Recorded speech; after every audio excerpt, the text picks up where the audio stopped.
Okey, Assalamualaikum. Ini kita ada sebuah Toyota Alphard ADS 30, guys. Okey, kereta ni asalnya minggu lepas dia mari tu nak cek saja, dia kata ada minyak nitik. Jadi bila kita cek tengok ke bawah, rupa-rupanya apa? IC flyway dia bocor. Ni kita dah tengah duk proses buka bahagian mana? Seperti bumper, dia punya keruk depan ni ada je hari tak buat ni, tak buka benda ni semuanya. Semuanya hijau tu sepik lah sikit. Bahagian gearbox ni dia payah weh. Tambah-tambah model ni dia enjin dia tu duduk ke dalam sikit, dia condong ke belakang sikit. Lepas pada kita buka bumper tu kita jumpa apa ni? Dia punya kondensor ni belok.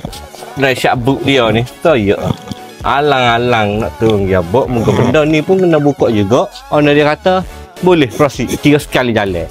Macam kondensor ni pula, walaupun dia belok, dia tak ada bocor lagi Jadi kita buka ni dan kita pakai semula lah. Walaupun dia belok gini, tak semestinya dia rosak. Lacak.